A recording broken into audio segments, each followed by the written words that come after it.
Hi, in this video I'll show you how to automatically transfer your team calendar from Notion directly to Google Calendar and how to get the updates from Google Calendar back into your Notion.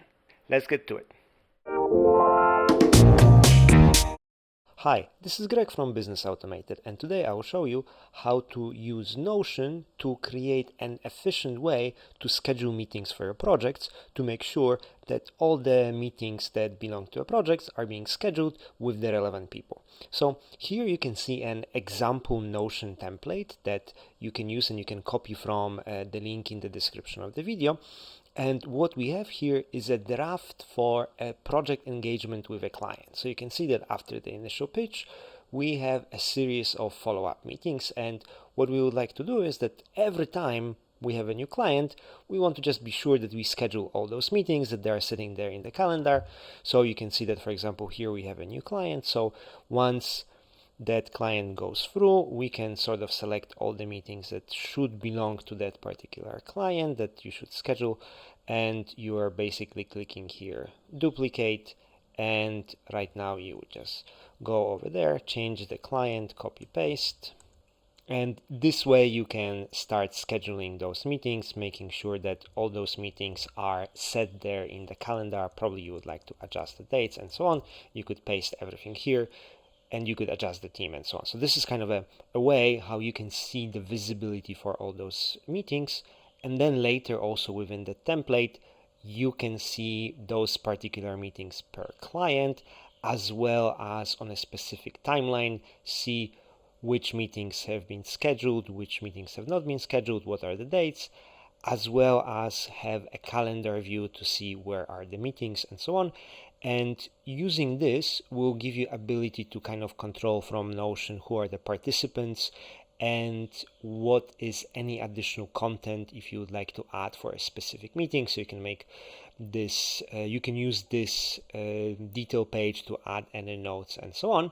But the most important element will be that we will transfer all those meetings into your team calendar so that everyone plus the people you invite over here are on board with what is happening and with the dates. So also on the other hand, here once we go to the calendar, whenever there is any change, you can make that change either directly here from Google Calendar, or you can go back and make the change on the Notion, and this will automatically adjust here and realign. Okay, so this is the overview for the template over here in Notion, and you can download this template from the description below to give you a starter. And now let's look into how to link this template together with Google Calendar using Make.com. If you have not used Make before, it is an easy way how to connect different SaaS products, and you can find more in the description of this video. You will also be able to find the blueprints for those scenarios that we are working. So here I will basically start from the start and create new Make scenario from the blueprint. So let's create a new scenario. Alright, so here I have a blank new scenario, and right now you could kind of start building what I'm showing you from the scratch, or you can use the blueprint. The way to import a blueprint, you can find it here. Once you click on the three dots at the bottom, you basically choose a JSON file with the blueprint. So the first blueprint that we're using is creating events in Google Calendar based on Notion events. So whatever events we add in our Notion database. So you can see that scenario popped up over here. So it's ready-made. You need to adjust, if you are using the blueprint, then you need to adjust the connections on this specific modules, and on all modules here. If you are building this from scratch, you just will have to create all those steps by scratch. I will show more details in a second. So the first step here is to create connection to a Notion page. So you would add the public connection. There are two types of connections. Select the public one. And once you're doing this, you need to remember that on your Notion template, you need to link that template, that page, with Make. So here on the side, once you click on the three dots, you can scroll down and then select connections and then add connections. You might not have make over here, but then you would click on the connections and you would type make would show up, and this way this makes this template visible to make. That will be possible once you set up the initial connection with make. So the next step will be to find the database that you are using in this scenario. So the best way is to basically go here on search, and you can type the name of your base here, or you can just click OK, and it will pull up all the bases that are available. So in this case, we will just take our meeting database, and this database ID will populate automatically. And the module that we are using here is called Watch Database Items. So whenever database item is being changed, it will trigger this module. And here, this is the number of maximum changes within the cycle that we will process. Okay. Here we do a right click and then we choose where to start. We'll say from now on, and let's just change one of the items over here. We'll put this one into scheduled, and then let's do a right click on this module. And here you will see that the change that we have done inside of the template was noticed by the module, so that means we can use the data for the next step. So this is just to show you like what happens. So whenever there is a change, we will receive all those informations here that we can use for the next step. Okay, and right now here we have a kind of three-way junction, and what it does is that if the event ID does not exist, here we are using at the very end, we are having event ID when we store the link to that specific event. When that event ID does not exist, and if the name is scheduled, which means the event is supposed to be scheduled, then it's following that route. In case the event exists, means the ID exists and the event still is in the state scheduled, then we just run the updates here on the Google Calendar. And in case we would set the event to cancelled, we have an option over here to set the event to cancelled. Then we would cancel that event. Here we have some additional operators, so we are making sure that the event ID exists, and we're also here having one more check, making sure that there's no space. This is a bit of a technical thing. For the second scenario, when we are deleting the events inside of Google Calendar, we erase that ID here by space, so that Make knows that it should not be deleting that module. So you will see that a little bit later in this video. Okay, so this is the step. Now the next stage will be setting up the Google Calendar. So before we go there, I'll just show you first inside of Google Calendar how to create a team calendar for your team. Okay, so once you enter Google Calendar, here inside of the settings menu, you can create additional calendars. So here you would see the general and other elements. You would go to add calendar and create new calendar. So in this case, you can write the name of the calendar and description. And once you create that calendar, you will be able to use this inside of Google Calendar Make integration and also share this calendar with your team members. So inside of your newly created calendar, you will be able to grant different permissions to edit the events, as well as share it with other people and configure other elements that you need. So this is just for example. You can also remove it from here, and we will be using our Business Automated team calendar over here. So back in Make, right now we will go into the first module. So just to make sure that we are having everything updated. If you have not connected to Google Calendar before or any Google product inside of Make, you have to add a new connection or extend the permissions. So here the next step will be to select creating event in detail so that we can set all the information. We are selecting our calendar ID, so this is the team calendar that we have created. We can also configure colors and other things and so on, but in this case we're just focusing on setting the name of the event, setting up the start date of the event, setting up the end date for that event, and inside of the description we are using the description that is coming here from the properties value inside of Notion, because this might have been split into, like, depending how many lines you have, it might be split into multiple lines. We are just using a short formula here to map out the plain text and kind of combine this with the new line and so on. And then finally we are passing the array of emails to this field attendees, so that we can invite the attendees to that particular meeting. So you can share the calendar with everyone so that everyone can see the meetings that are there, but you can also invite specific people internally or externally. And the way we are handling this here, you can see that we have created a linked field to participants, and the participants can be internal, as I said, or external.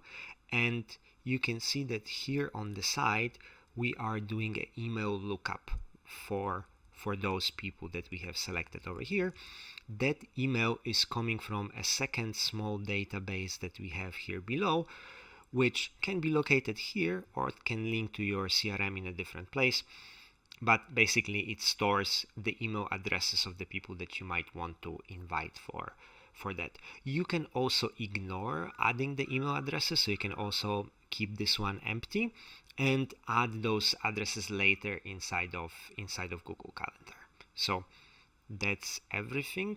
Here you can configure other settings that you might need. And once we create that event, the final step here is to update the ID of the event that we have created inside of our Notion database item. So you can see here that we're selecting the same database that we have selected at the beginning through search, and then for the database ID we're selecting this instead of a specific ID. We're changing this to map, and we pick from the previous module. Here we pick the ID of the database item, which means the row inside of the table. We are not updating any other fields over here. We're not changing anything else here. We are just adding the event ID. This way, once the event ID is added, you will see that particular ID showing up over here. So let's try to do it over here. Alright, and that event was created, so we can see that the ID was added over here. And if we do any other changes, so for example, remove some people or change the details of that event, these details will be also updated on the project here. So let's try one more time. Okay, let's try to update that event. But before we do it, we need to remember to update all the details here. So in this case, you would need to change the ID of the calendar to the ID of the calendar that you have created. What can happen is that here this event ID will disappear. So what you need to do is basically add that event ID from here. And the way you would add it is that you would go into the event ID over here and then select the plain text. And all the other things should be saved within here. There is nothing else that should be added. And then similarly over here, once you change this to your selected calendar, then it would do a search again, and then you need to change to map and then select the event ID, which would be event ID over here, and then the plain text. Okay, now you can save it, and then we can run it now just to make sure that the events will get updated. Okay, so we can see that one person was removed, and then we change the number here to presentation 2. Okay, so this is the way how we are updating the events, but we can also delete the events from here. So once we click cancel, then running this over here will cancel that event, update the status over here, and also on our calendar you can see that this event will disappear. Okay, so this is how we push all the events to Google Calendar, and you can see that we can do multiple events at the same time. So here we'll schedule a batch of different events. Inside of Make, you would most likely set it on scheduling so that it checks for any updates in Notion every 15 minutes. Okay, so if these are multiple events, it will also create multiple events at the same time. So then when you go to the calendar, you will see that multiple events are showing up over here this week and the following week. Now, maybe sometimes you would like to change something directly here. So for that, we will be setting up the second make scenario. Okay, so we'll start again with a new empty scenario, and you can add, you can follow this video and start adding modules manually here, or you can just import the blueprint from the description in this video. And the name of the blueprint is called Create Update Notion Entries based on the changes in Google Calendar. So this is the scenario that you can build up to react to the changes inside of Google Calendar. So the first step will be to connect it to your Google Calendar. It says here Google Docs because that's the same Google account, so you might need to add some permission.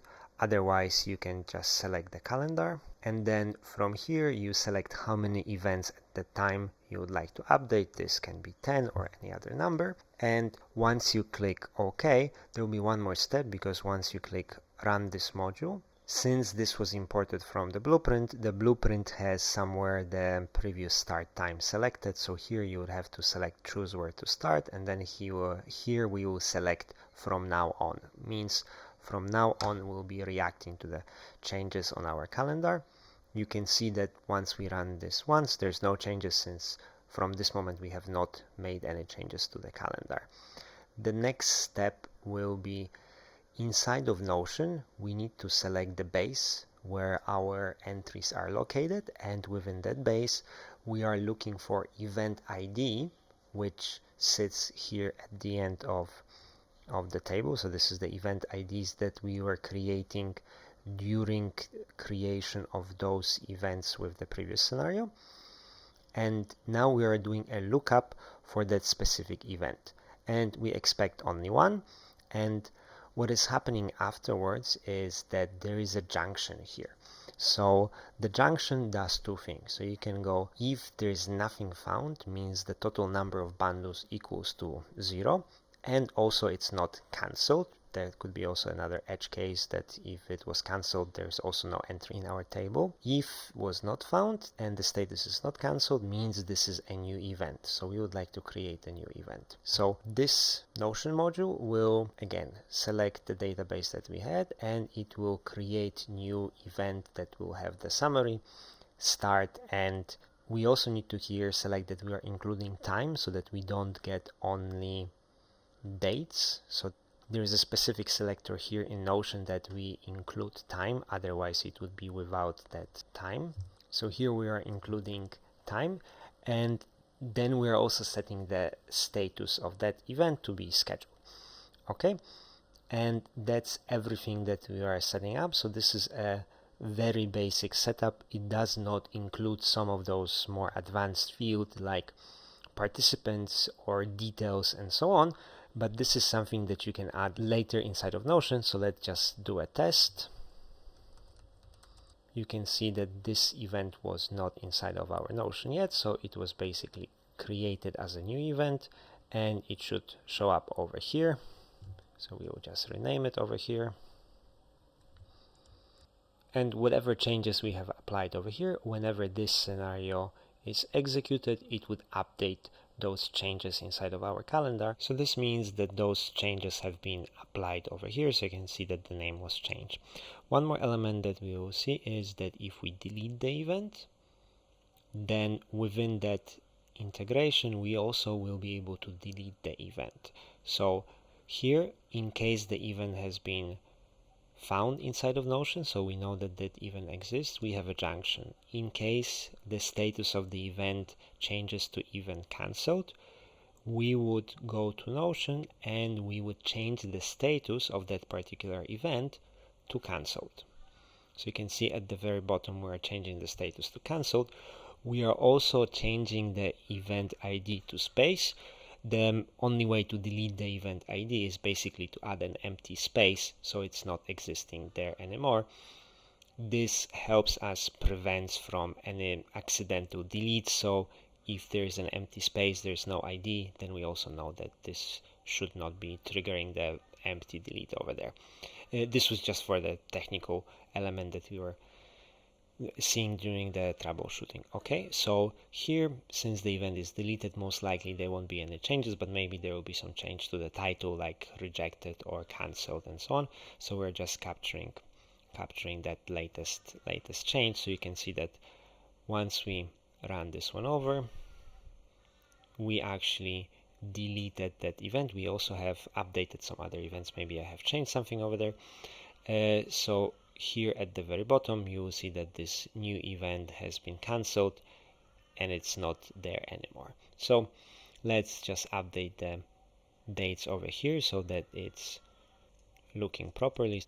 And we have updated those two events. So once we run it over here, you see that both of those events are being updated over here inside of Notion.